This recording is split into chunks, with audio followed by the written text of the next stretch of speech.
السلام علیکم ورحمۃ اللہ وبرکاتہ۔ بسم اللہ الرحمن الرحیم۔ نگار خانم نظام شاہ رحمۃ اللہ علیہ کے پاس پہنچی تو ظہر کی نماز ہو چکی تھی۔ ایک برقع پوش خاتون کو اپنے سامنے دیکھ کر نظام شاہ رحمۃ اللہ علیہ حیرت زدہ رہ گئے تھے۔ خاتون، تم کون ہو اور یہاں کیوں آئی ہو؟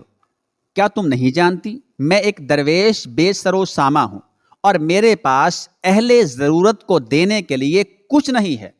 نظام شاہ رحمۃ اللہ علیہ کا یہی مزاج تھا کہ وہ عام لوگوں سے ملاقات نہیں کرتے تھے۔ ان کی اجازت کے بغیر کوئی شخص بھی مسجد کے اندر داخل نہیں ہو سکتا تھا۔ اگر کوئی غمزدہ انسان اپنی مصیبتوں کی تکلیف سے بے قرار ہو کر چیخنے لگتا تو نظام شاہ رحمۃ اللہ علیہ خود اپنی جگہ سے اٹھ کر مسجد کے دروازے پر آ جاتے اور سائل کے حق میں دعائے خیر کر کے واپس چلے جاتے، مگر نگار خانم نظام شاہ رحمۃ اللہ علیہ کی اجازت کے بغیر مسجد میں داخل ہوئی اور بے جھجک انداز میں ان کے روبرو جا کر کھڑی ہو گئے۔ نظام شاہ رحمۃ اللہ علیہ کو ایک اجنبی خاتون کا یہ انداز پسند نہیں آیا تھا، اس لیے ان کے زرد چہرے پر ناگواری کے آثار نمایاں ہو گئے تھے۔ شیخ، یہ میں ہوں، اسد شیرازی کی بد نصیب بیٹی نگار خانم۔ برقع پوش خاتون کے ہونٹوں کو جنبش ہوئی اور نظام شاہ رحمۃ اللہ علیہ گھبرا کر کھڑے ہو گئے۔ صاحبزادی، تم یہاں کیوں آئی ہو؟ نظام شاہ رحمۃ اللہ علیہ کے لہجے میں شدید حیرت تھی۔ میرا آبائی مکان غزنی کے ایک مالدار شخص سردار تبریز نے خرید لیا اور میں اپنے گھر سے بے دخل کر دی گئی۔ نگار خانم ٹھہر ٹھہر کر بول رہی تھی اور اس کے لہجے میں خوف و ہراس کا شائبہ تک نہ تھا۔ اب میں کھلے آسمان کے نیچے تنہا کھڑی ہوں، مجھے سر چھپانے کے لیے ایک سائبان چاہیے، اور اس شہر میں آپ کے سوا میرا کوئی شناسہ نہیں۔ آپ کی عبادت و ریادت میں خلل ڈالنے پر بہت شرمندہ ہوں، مگر کیا کرتی کہ آپ کو اطلاع دینا بھی ضروری تھا۔ نگار خانم کی یہ جاں گداز رواداز سن کر نظام شاہ رحمۃ اللہ علیہ کے تابناک چہرے پر اذیت و کرب کا دھواں پھیلنے لگا۔ ان بے رحم لوگوں نے تیرے سر سے یہ سایہ بھی چھین لیا۔ کیا یہ احمق و نادان اینٹوں اور پتھروں کے اس انبار کو اٹھا کر اپنی قبروں میں لے جائیں گے؟ نظام شاہ رحمۃ اللہ علیہ کے لہجے سے دل کا سوز نہاں جھلک رہا تھا۔ تجھے میرے پاس ہی آنا چاہیے تھا کہ اس شہر میں میرے سوا تجھے کوئی نہیں پہچانتا۔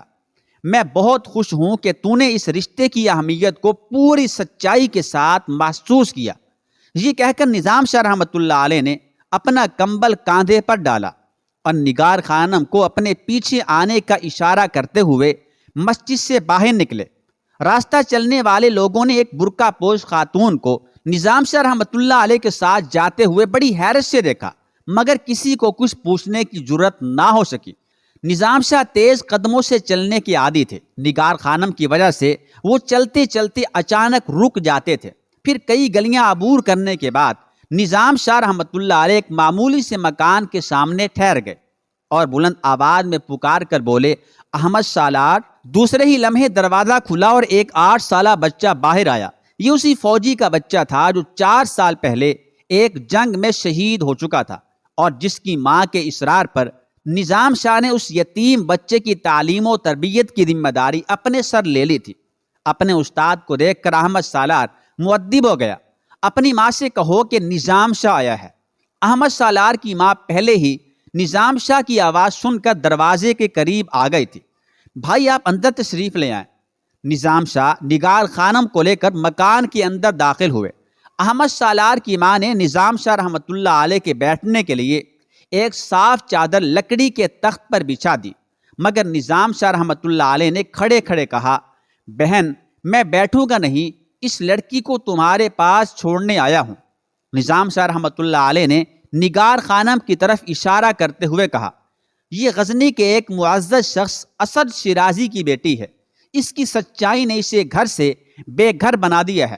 یہ کہہ کر نظام شاہ رحمۃ اللہ علیہ نے نگار خانم کی طرف اشارہ کرتے ہوئے کہا، میری کوئی بیوی نہیں، کوئی اولاد نہیں، مگر نگار خانم میری بیٹی ہے، اس کا خیال رکھنا۔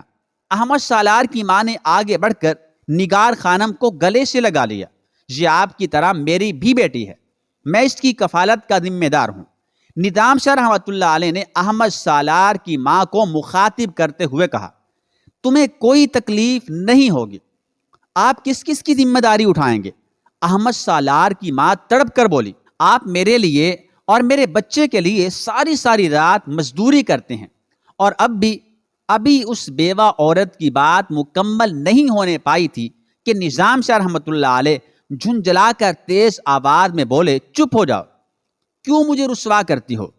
کوئی کسی کی کفالت نہیں کر سکتا، اللہ ہی سب کا کفیل ہے۔ یہ کہہ کر نظام شاہ رحمۃ اللہ علیہ واپس چلے گئے۔ احمد سالار کی ماں خاموش ہو گئی تھی، مگر نگار خانم نے سب کچھ سمجھ لیا تھا۔ نظام شاہ رحمۃ اللہ علیہ کی گوشہ نشین زندگی کا یہ پہلو دیکھ کر اس کی آنکھوں میں آنسو آ گئے تھے۔ محمود نے ماں باپ کی ضدوں پر اپنی محبت کو قربان کر دیا تھا، مگر پھر بھی وہ نگار خانم کے حالات جاننے کے لیے بے چین تھا۔ آخر کئی دن کی دوڑ دھوپ کے بعد محمود کے مخبروں نے اسے خبر دی کہ نگار خانم اپنے مکان سے نکل کر پہلے نظام شاہ رحمۃ اللہ علیہ کے پاس پہنچی تھی، اور پھر نظام شاہ نے اسے ایک بیوہ کے گھر منتقل کر دیا تھا۔ محمود یہ اطلاع پاتے ہی قصر شاہی سے نکلا اور سابق فوجی کے مکان کی طرف روانہ ہو گیا، مگر گھر کے قریب پہنچ کر اسے خیال آیا کہ اس طرح نگار خانم سے ملنا مناسب نہیں۔ یہ سوچ کر وہ نظام شاہ کی خدمت میں حاضر ہوا۔ نظام شاہ نے حسب معمول کھڑے ہو کر محمود کا استقبال کیا۔ اب محمود بھی اس راز سے باخبر ہو گیا تھا کہ نظام شاہ رحمۃ اللہ علیہ کسی کے سامنے اس طرح کھڑے نہیں ہوتے۔ شیخ، آخر کیا بات ہے کہ آپ مجھے دیکھ کر کھڑے ہو جاتے ہیں؟ نظام شاہ مسکرائے، بس جی چاہتا ہے سو کھڑا ہو جاتا ہوں، میرے بیٹھنے اور کھڑے ہونے سے کیا فرق پڑتا ہے؟ نظام شاہ نے محمود کے سوال کو نظر انداز کر دیا تھا۔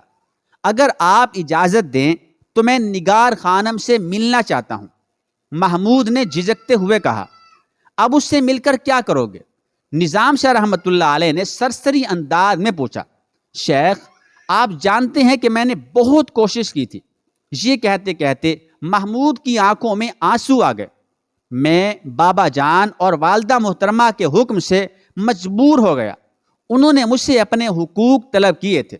تم نے ٹھیک کیا فرزند۔ نظام شاہ رحمۃ اللہ علیہ کے لہجے سے بھی اداسی جھلکنے لگی تھی۔ بس تقدیر میں یوں ہی لکھا تھا، اس تحریر کو کوئی مٹا نہیں سکتا۔ اب تم پیچھے مڑ کر نہ دیکھو کہ تمہارے سامنے بے شمار مسائل اٹھ کھڑے ہوئے ہیں۔ میں نگار خانم کو پرسکون دیکھنا چاہتا ہوں۔ محمود نے رقت آمیز لہجے میں کہا، اگر آپ اجازت دیں تو میں اس کے مالی مسائل کو حل کر دوں۔ وہ کب تک ایک بیوہ عورت پر بوجھ بنی رہے گی؟ تم اس سے مل سکتے ہو، یقیناً وہ ضرورت مند ہوگی، نظام شاہ رحمۃ اللہ علیہ نے آہستہ سے کہا، اور دوبارہ اپنے کمبل پر بیٹھ گئے۔ محمود نے مسافے کے لیے ہاتھ بڑھائے اور پھر نظام شاہ رحمۃ اللہ تعالی علیہ کی دعائیں لے کر بیوہ عورت کے مکان کی طرف روانہ ہو گیا۔